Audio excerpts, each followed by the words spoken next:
नमस्कार प्यारे साथियों, आज हम आपको भारतीय संविधान के काव्य रूपांतरण संविधान जनमानस नामक पुस्तक में वर्णित संविधान के भाग 5 संघ अध्याय 2 संसद में विधायी प्रक्रिया के अंतर्गत अनुच्छेद 108 को सुनाएंगे,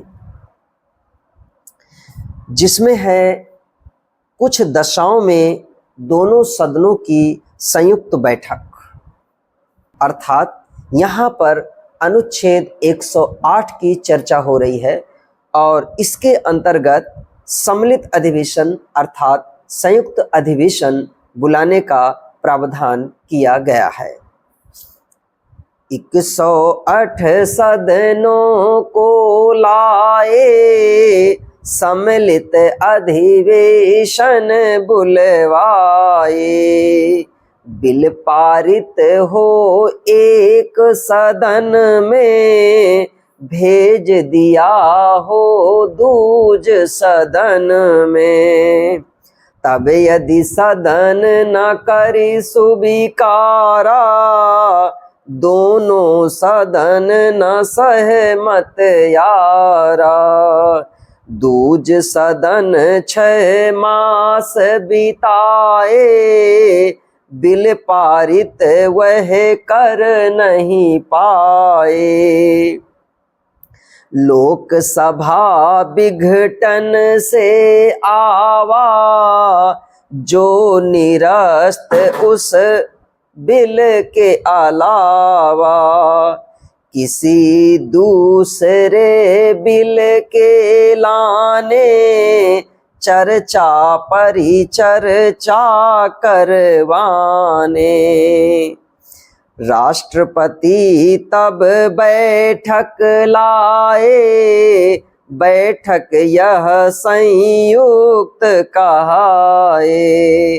वे दोनों सदनों से कहते, वे विचार विधेयक पर करते।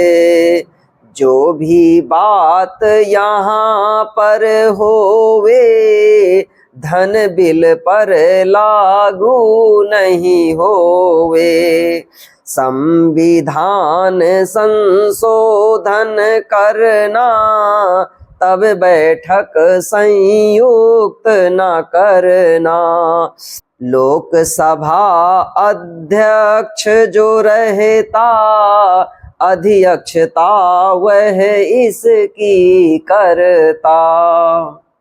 मान लेते हैं एक सदन से कोई विधेयक पारित हो जाता है और उस विधेयक को दूसरे सदन में भेज दिया जाता है। दूसरे सदन द्वारा विधेयक अस्वीकार कर दिया जाता है या विधेयक में किए जाने वाले संशोधनों के बारे में दोनों सदन अंतिम रूप से असहमत हो जाते हैं, या दूसरे सदन को विधेयक प्राप्त की तारीख से उसके द्वारा विधेयक पारित किए बिना 6 मास से अधिक बीत गए हैं, तो लोकसभा के विघटन के कारण निरस्त विधेयक को छोड़कर राष्ट्रपति विधेयक पर विचार विमर्श करने और मत देने के प्रयोजन के लिए सदनों की संयुक्त बैठक बुलाता है और राष्ट्रपति विधेयक पर दोनों सदनों से विचार विमर्श करता है। इस खंड की कोई बात धन विधेयक पर लागू नहीं होती है। यदि संविधान संशोधन करना हो तो उस समय संयुक्त बैठक नहीं बुलाई जा सकती है। संयुक्त बैठक की अध्यक्षता लोकसभा का अध्यक्ष यानी स्पीकर। अब इसके पहले हमने बताया कि एक सदन से बिल के पारित होने के बाद जब दूसरे सदन में भेजा जाता है तो वह 6 मास का समय बिता देता है। तो उस सदन में 6 मास बीत जाने के बाद भी बिल पारित नहीं हो रहा है, तो उस 6 मास में कौन कौन से समय की गणना होगी आगे वर्णन दिया गया है। नहीं होवे खट मासिक गणना, 17 सन जब सदन में चलना। अधिक 4 से दिन के लाने, संसद सदन सतत टल जाने। मान लीजिए किसी सदन में बिल को पारित करने के लिए प्रेषित कर दिया गया और उसी दौरान 17 साल चल रहा है, तो 6 महीने में इस 17 साल को नहीं जोड़ा जाएगा। उदाहरण के रूप में 1 महीने तक सदन में वह बिल रखा रहा, फिर 17 साल हो गया। यदि 17 साल हो गया तो उसको छोड़ देना है, अब उसके बाद का समय गिना जाएगा। यदि कभी संसद 4 से अधिक दिनों के लिए स्थगित हो जाती है तो उस समय भी उन दिनों की गणना 6 मास के अंतर्गत नहीं की जाएगी, यानी उनको छोड़ करके ही 6 मास माने जाएंगे।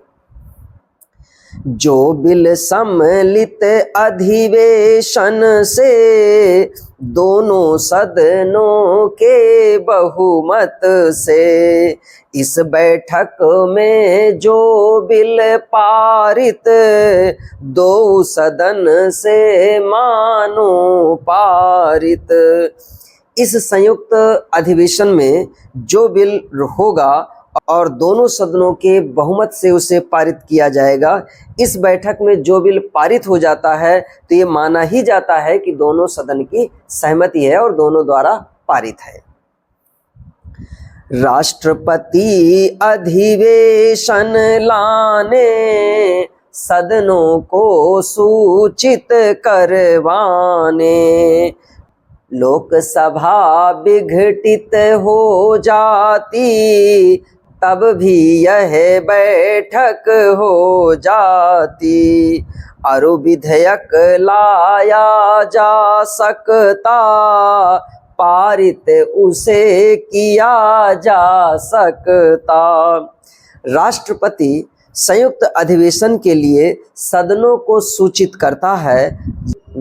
लोकसभा के विघटित हो जाने पर भी संयुक्त बैठक की जा सकती है और कोई विधेयक लाया जा सकता है तथा उसे पारित किया जा सकता है।